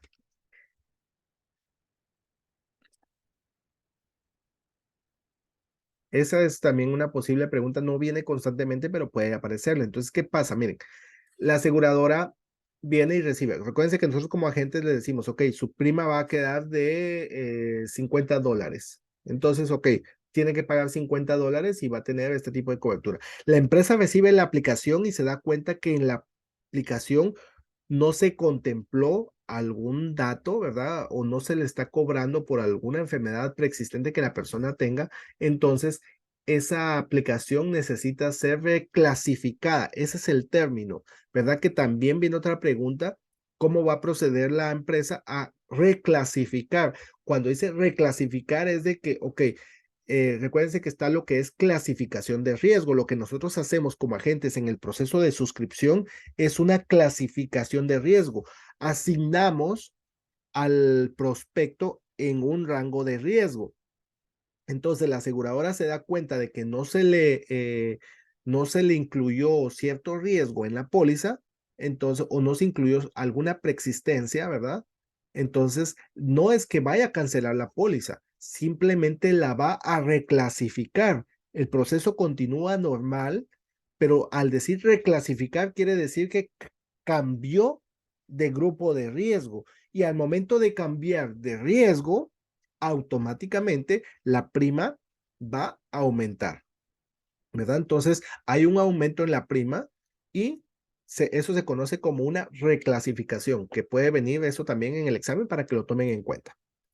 Muy bien, veamos acá, disposiciones de renovabilidad del seguro de salud no es de naturaleza permanente. Sabemos que las pólizas de salud se renuevan anualmente, a diferencia de las pólizas de vida o anualidades. Por lo tanto, las pólizas de salud contienen una amplia gama de disposiciones de renovabilidad que permiten a las aseguradoras cancelar el seguro de salud en diferentes puntos durante la vigencia, dependiendo de los tipos de cláusula que tengamos, porque como son anualmente, yo la puedo garantizar. Entonces aquí vamos a ver algunas cláusulas. Veamos, el asegurado generalmente puede cancelar la póliza en cualquier momento. Claro, el asegurado. La aseguradora no. Y la póliza siempre puede ser cancelada por la aseguradora si la prima no se paga dentro del periodo de gracia. Hay 5 clasificaciones de renovabilidad. ¿Cuáles son? Que también son preguntas de examen. Una póliza cancelable. ¿Qué es una póliza cancelable? Puede ser rescindido por el asegurado o el asegurador. La disposición de renovabilidad en una póliza cancelable permite a la aseguradora cancelar o terminar la póliza en cualquier momento, ¿verdad? Cuando la cláusula cancelable está activa. Este es el único tipo de renovabilidad donde la aseguradora puede cancelar en cualquier momento, si la cláusula cancelable está activa dentro de la póliza. Este tipo de renovabilidad es ilegal en la mayoría de estados, porque sabemos nuevamente, ¿verdad?, que la única forma de cancelar una póliza es por el impago de la prima. Pólizas de opcionales renovables. ¿Qué quiere decir opcionalmente renovable? La disposición de renovabilidad en una póliza opcional renovable le da a la aseguradora la opción de terminar la póliza en la fecha especificada del contrato. Entonces, la empresa, cuando dice opcional renovable, significa que le da la opción a la empresa si la renueva o no. Condicionalmente renovable. Quiere decir, ok, la vamos a renovar, pero bajo ciertos términos. Es decir, que la póliza va a tener cierta modificación porque hay ciertos términos, porque es condicionalmente, la van a condicionar, ¿verdad? Es como cuando viene un padre y le dice a su hijo, ¿no? Lo condiciona. Si no haces tal cosa, no te doy permiso, ¿verdad? Y viene y, y la persona viene, o el hijo viene y se porta mal, entonces viene el castigo, ¿no? Entonces lo mismo pasa con las condiciones. Ok, te la voy a renovar, pero ahora voy a poner ciertas condiciones, ¿verdad? Entonces, eso es en la renovación. Es por eso que las pólizas de salud se trabajan por el periodo de un año. No se trabajan permanentes como un seguro de vida o anualidad. Por lo general, están relacionados con el asegurado que llega a cierta edad o pierde un empleo remunerado. Póliza renovable garantizado. porque esta es también una pregunta que viene esta renovable garantizado se presenta en muchas preguntas. Ojo con eso, ¿verdad? La cláusula de renovación en una póliza renovable garantizado especifica que la póliza debe renovarse siempre que se paguen las primas. Una de las preguntas que se me vino inmediatamente ahorita es, ¿en cuál de las siguientes se puede cancelar una póliza que tenga la cláusula de renovación garantizada? ¿O de qué forma se puede cancelar? Y dentro de las respuestas viene impago de la prima, ¿verdad? Entonces, la única forma de cancelar una póliza que tenga la cláusula de renovación garantizada es que se deje de pagar la prima. Entonces dice, hasta que el asegurado alcance una edad específica como 60 o 65 años, las pólizas renovables garantizadas normalmente tienen primas cada vez mayores. Y ojo con esto de 60 o 65 años, porque ayer les mencioné una pregunta que también viene en el examen, ¿no? Un asegurado que tiene 65 años y tiene una póliza, ¿verdad? Con, por discapacidad, aunque la aseguradora puede aumentar, vamos a ver, aunque la aseguradora puede aumentar el costo de las primas, ¿cuál de las siguientes cláusulas se aplicaría mejor a la póliza del asegurado? Y vienen diferentes pólizas y se confunde mucho porque dice a 65 años, ¿verdad? Entonces dice cancelables, no renovables, ¿verdad? Que son algunos términos que viene y dentro de los 4 respuestas viene renovable garantizada. Entonces, eso le da la oportunidad de seguir con la póliza, ¿verdad? Pero la empresa tiene el derecho de aumentar las primas. Entonces, porque dice, ojo que la misma pregunta les está dando la respuesta a esa pregunta, ¿verdad? Porque le dice, aunque la empresa puede aumentar la prima, eso quiere decir que va a continuar con la cobertura. Entonces, descartamos cancelable, no renovable, la descartamos, ¿verdad? Que son algunas respuestas que vienen. Y es renovación renovable garantizada. Es decir, que tiene garantizada la cobertura y se va a ir renovando, pero la empresa va a aumentar la prima. Es pregunta de examen. Póliza no renovable, que también viene como respuesta a esa pregunta, ¿verdad? Las pólizas no renovables normalmente están asociadas con un seguro de salud a corto plazo, es decir, que al tener la cláusula no renovable es finaliza la fecha, llegamos a la fecha de caducidad y hasta ahí llegó, ¿verdad? Estas son pólizas que son para longitudes de pólizas establecidas de 1 año o menos y se consideran temporales, por eso no se pueden renovar.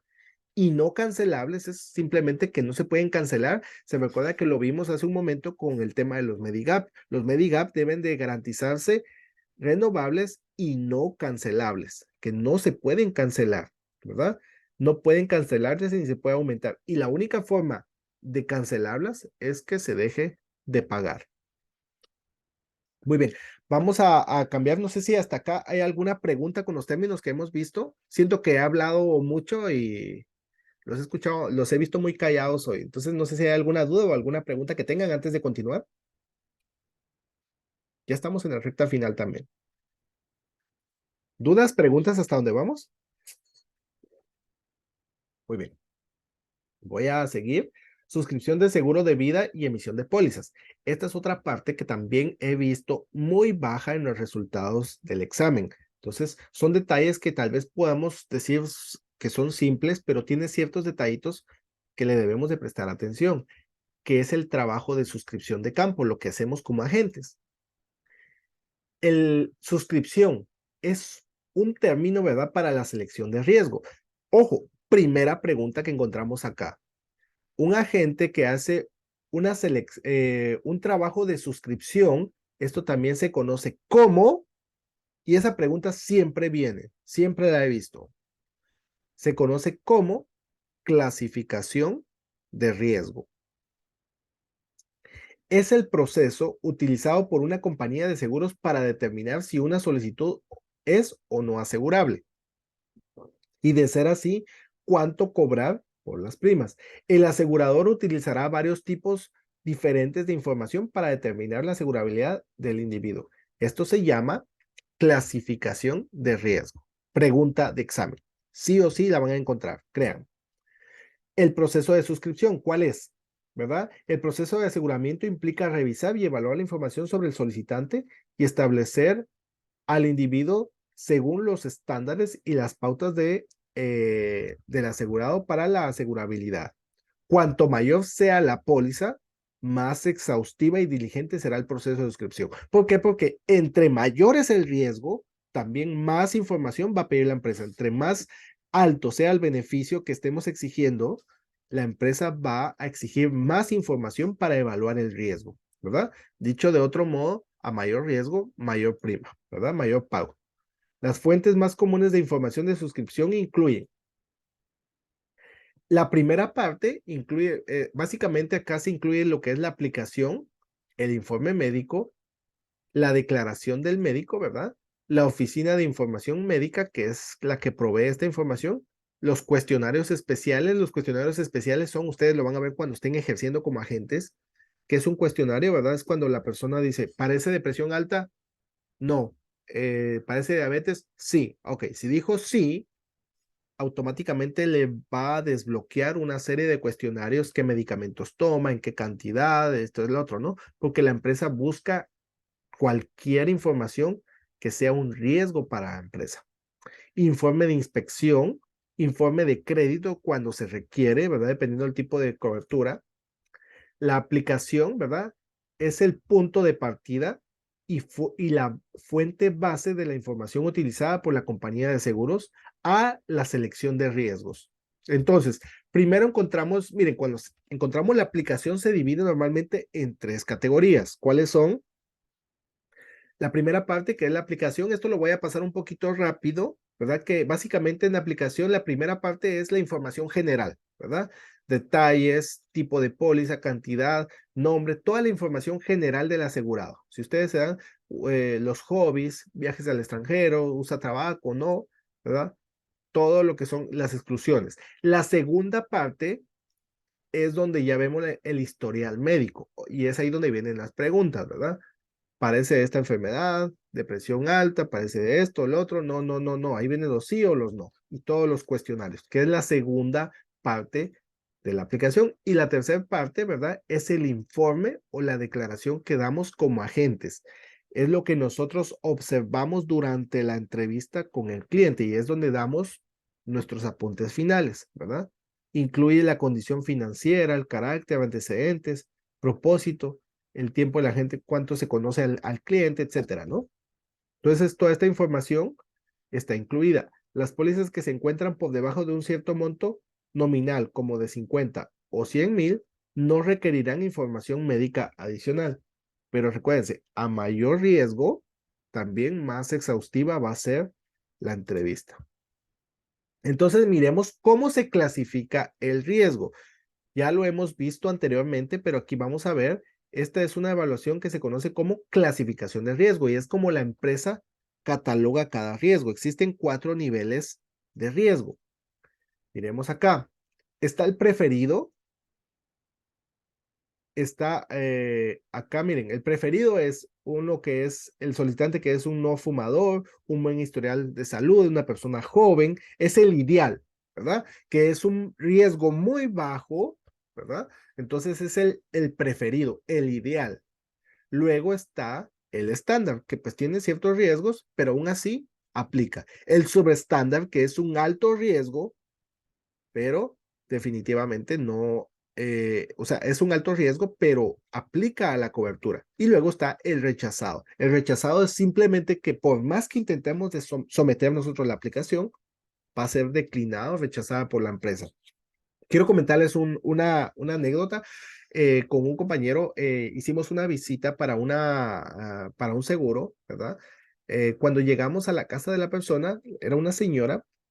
El primer dato que encontramos fue que la señora estaba afuera de su departamento, estaba fumando, ¿no? Primer dato, ok, estaba fumando. Segundo dato, la señora tenía 74 años. Ok, una persona ya de edad avanzada que está buscando un seguro de vida, fumando. Entramos, ella se sienta y jala su oxígeno y se lo pone. Automáticamente decimos declinado o rechazado, ¿no? Eso quiere decir que por más que intentemos someter la aplicación, va a ser rechazado porque el riesgo es demasiado alto. La empresa no va a cubrir un riesgo tan alto, ¿verdad? Entonces, es por eso que se clasifican estos 4 niveles de riesgo y eso es lo que nosotros hacemos como agentes. Clasificamos el riesgo. Entonces, ok, este es el ideal, es una persona joven o pues, vemos una madre soltera que muchas veces pasa eso, ¿no? Entonces, es cómo se clasifica el riesgo. Entonces, aquí miramos el proceso de suscripción. Otros deberes como agentes que nos compete son reenviar la solicitud de manera oportuna, que en teoría es en el momento, buscar información adicional sobre el historial médico, indagar o profundizar en ciertas áreas, notificar al asegurador de cualquier sospecha de incorrección, asegurar que la aplicación se complete completa y correctamente, recoger la prima inicial, aunque recuérdense que ya no aplica, ¿verdad? Eh, esto pues son débitos automáticos, pero esto, recoger la prima inicial, se relaciona con un término que es pregunta de examen. Un agente que cobra una prima y hace un mal uso o la utiliza para asuntos personales, este término se conoce como, ¿alguien que me diga cuál es la respuesta a esa pregunta?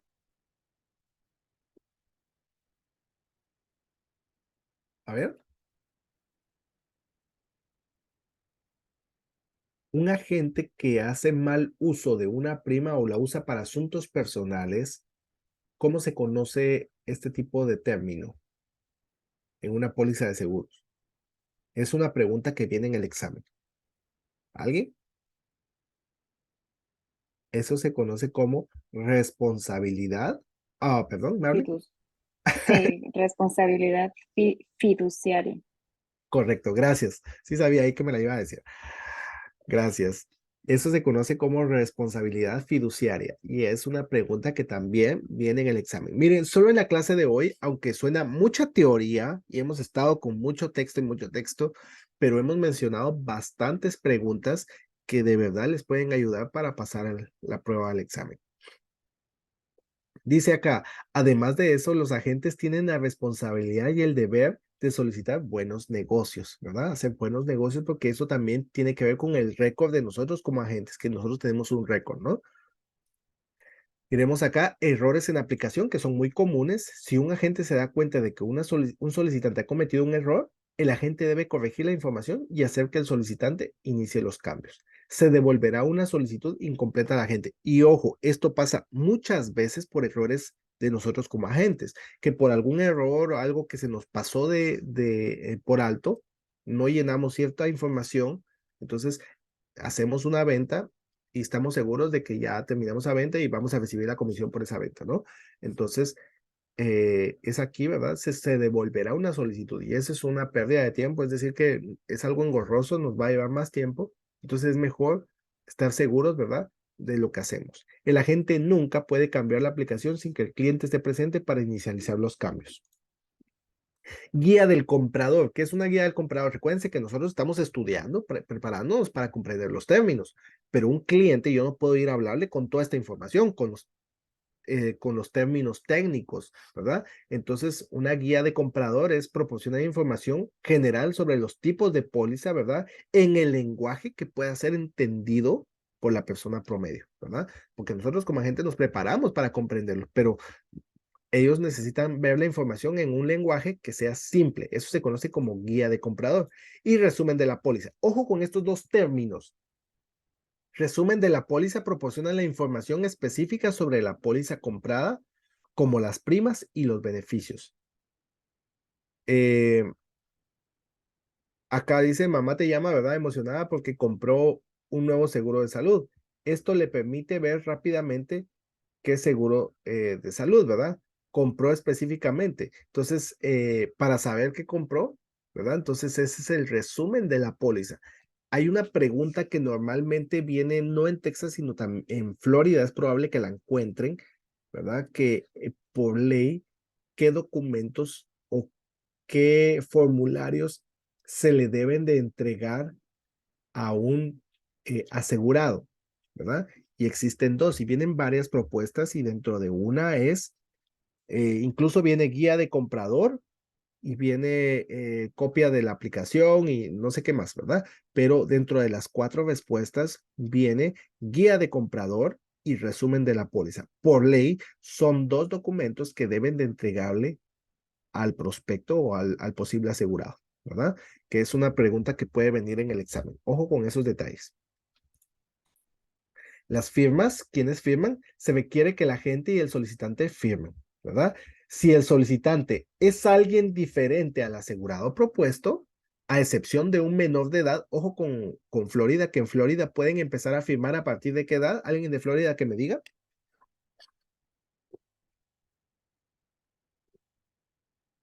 A ver, ¿a partir de qué edad pueden firmar en Florida? En Texas es a partir de los 18 años. ¿En Florida?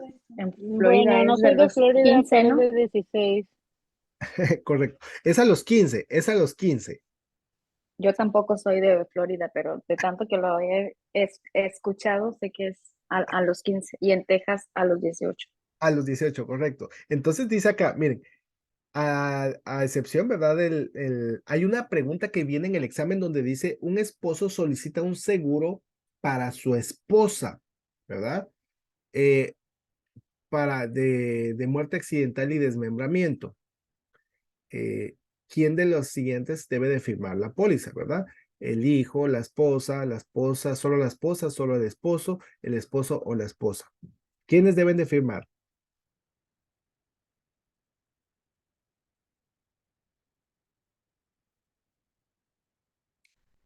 A ver, ¿alguien? El solicitante, el esposo y el agente. Ok, acá en esta no viene la gente, es decir, que dice un esposo solicita una póliza de muerte accidental y desmembramiento para su esposa, siendo él el beneficiario primario y su hijo el beneficiario contingente, quienes deben de firmar la póliza. Y miren lo que dice acá. Perdón. Firma la esposa, el papá y el hijo, porque es el beneficiario, el hijo. Ok, los beneficiarios no firman. Recuérdense que a menos que sea irrevocable, ¿verdad? Que también vienen preguntas de eso en el examen. Si el beneficiario dice en cuál de las siguientes el titular o el propietario de la póliza pierde la autoridad o cuál de los siguientes debe de estar incluido en una póliza, el beneficiario irrevocable debe estar incluido dentro de los firmantes. Si es irrevocable, ¿verdad? Que básicamente es donde uno como propietario le da los derechos al beneficiario irrevocable. El beneficiario irrevocable debe incluirse dentro de la póliza y debe de firmar. Pero en este caso, ¿verdad? Miren, en este caso, dice acá, lo voy a leer nuevamente, el solicitante, ¿verdad? Si el solicitante es alguien diferente al asegurado propuesto, a excepción de un menor, el asegurado propuesto también debe de firmar la solicitud. Entonces, ¿qué quiere decir? La respuesta correcta a esa pregunta que les estoy dando es, ¿quiénes firman? Firma el esposo y la esposa. ¿Por qué? Porque la esposa es la asegurada, pero ¿quién es el solicitante? Es el esposo, el que está solicitando el seguro. Por lo tanto, firma el solicitante y el asegurado propuesto. ¿Me explico? ¿Verdad? A excepción de un menor, pues no firma. Pero de ahí todos los que están incluidos en una póliza deben de firmar, a excepción de los menores, ¿verdad? Entonces dice acá, en la mayoría de los estados, una vez que el menor alcanza la edad de 15 años, es elegible para contratar una póliza de seguros, como en el caso de Florida, ¿verdad? Pueden firmar a partir de los 15 años. En caso de Texas es a partir de los 18 años. El recibo condicional, ya vamos a ir terminando acá, ¿ok? El recibo condicional, ¿qué es un recibo condicional? El productor emite un recibo condicional al solicitante cuando se recoge la solicitud y la prima. Ojo con eso, yo no puedo emitir un recibo condicional si no se paga la prima.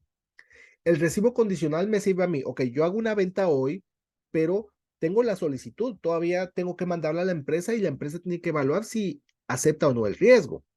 Entonces, pero el asegurado o el prospecto queda asegurado desde el momento que firma la solicitud y se le entrega ese recibo condicional. Quiere decir que está asegurado bajo ciertas condiciones, valga la redundancia, ¿verdad? Esto quiere decir que si es alguna preexistencia, no le va a cubrir, pero si la persona, vamos a suponer, porque ha pasado, mire, hay personas que a veces compran el seguro y al día siguiente tienen un recibo condicional y al día siguiente tienen un accidente, entonces sí descubre la póliza, el recibo condicional, ni siquiera es decir, han debitado de su cuenta la prima, ¿verdad? Pero uno de los requisitos es el pago de la prima. ¿Por qué digo esto? Porque pueden encontrar una pregunta donde dice, pagó su prima. Ojo, siempre cerciórense que pague su prima. ¿Qué procede si no paga la prima? Entonces, el trabajo de la gente es entregar la póliza y cobrar la prima. Hasta entonces comienza la cobertura. De lo contrario, si no paga la prima, no tiene cobertura, ¿verdad? Ojo con esos detalles. Ese es un recibo condicional. El recibo condicional denota que la cobertura entrará en vigencia una vez que se cumplan ciertas condiciones. Si la aseguradora acepta la cobertura según lo solicitado, la cobertura entrará en vigencia a partir de la fecha de la solicitud o del examen médico, lo que ocurra más tarde, ¿verdad? Hay una pregunta que viene en el examen donde dice, es un documento que vincula a la empresa y al asegurado donde ambos están comprometidos, ¿verdad? No me recuerdo qué más dice la pregunta y cuál de los siguientes documentos hace referencia, ¿no? Y se menciona, pero ojo porque dice que vincula a la empresa de cubrir, ¿verdad? Al asegurado desde el momento que recibe el documento. Y van a encontrar ustedes como respuesta un recibo vinculante, pero el recibo vinculante, ahorita lo vamos a ver, se utiliza más para temas como bienes raíces y otro tipo de negocios. En temas de seguro se utiliza el recibo condicional. Entonces, donde se vincula al asegurado, ¿qué documento es? El recibo condicional, ¿verdad? Esa es la respuesta a esa pregunta. Entonces, aquí viene el recibo vinculante, ¿verdad? O el contrato de seguro temporal proporciona cobertura desde la fecha de la solicitud, independientemente si el solicitante es asegurable o no. Acá dice que dura 30 a 60 días hasta que el asegurado acepte o rechace la cobertura. Esta rara vez se usa en seguros de vida. Se usa principalmente en automóviles y viviendas, ¿verdad? Por eso es, y luego encontramos el backdating, ¿verdad? O un retroceso, ¿verdad? ¿Qué significa acá el backdating? Y aquí vamos a terminar. Es un ahorro de edad. Es el proceso de preceder a la aplicación en un cierto número de meses para lograr una prima más baja. Una edad más baja da como resultado una prima más baja, ¿verdad? Y acá dice, por lo general las aplicaciones solo se pueden retroceder hasta por 6 meses. Este proceso también se conoce como un ahorro de edad. ¿Y para qué me sirve esto? Es primero, si yo tengo ahorita voy a cumplir tantos años, ok, yo puedo pagar un backdating, es decir, retroceder, ¿verdad? 6 meses para atrás para que mi prima pueda bajar y si voy a agarrar un seguro de vida entera, entonces mi prima va a bajar un porcentaje, pero se va a mantener para toda la vida, ¿no? Entonces ese ahorro de edad, ¿verdad? Disminuye el costo de la prima. Y también esto sirve para los periodos de prueba, periodos de espera y todo esto, ¿no? Esos 6 meses de retroceso, pero al momento de retroceder significa que yo tengo que pagar las primas de esos meses anteriores. Pero eso me da como resultado un ahorro de edad. ¿Listo? Entonces, hasta aquí llegamos el día de hoy. No sé si hay alguna pregunta en específico general al tema. Y si no, pues hemos terminado la presentación. Saben que se las voy a compartir. De igual forma, les voy a mandar un quiz con preguntas relacionadas con el tema de hoy. Y el mismo quiz lleva también preguntas del día de ayer. Si se dan cuenta, el día de ayer creo que no les compartí el quiz. No me recuerdo. Pero van a tener ustedes preguntas relacionadas a lo visto el día de hoy y el día de ayer. ¿Verdad? ¿Preguntas? ¿Dudas? No, ayer sí compartió el quiz y Mira, gracias. perfecto. Ahí ustedes van a encontrar en ese mismo quiz, entonces les voy a compartir solo la presentación porque el mismo quiz tiene preguntas de discapacidad y tiene preguntas de Medicare y de todos estos temas que estamos viendo el día de hoy, ¿verdad? Entonces, bueno, hemos terminado la clase el día de hoy. El día de mañana no vamos a tener clase, pero si Dios lo permite, el día lunes vamos a tener clase y yo les voy a escribir para el día lunes, creo que vamos a trabajar estatutos. Les voy a escribir ya el día lunes para que ustedes sepan cómo lo vamos a trabajar, ¿verdad? Mientras tanto, pues les deseo un feliz día de Acción de Gracias, que Dios me los bendiga a todos, que puedan pasar un grato momento con sus seres queridos y que tengan un buen descanso también y muchas bendiciones para todos. Gracias, Amén. felicidades. Gracias. Gracias. Bueno, Muchas Igualmente. gracias, profesor. Happy Thanksgiving. Feliz día. Bendiciones, pues hasta pronto, nos vemos. Bendiciones y gracias. Dios les- bendiciones. Bye.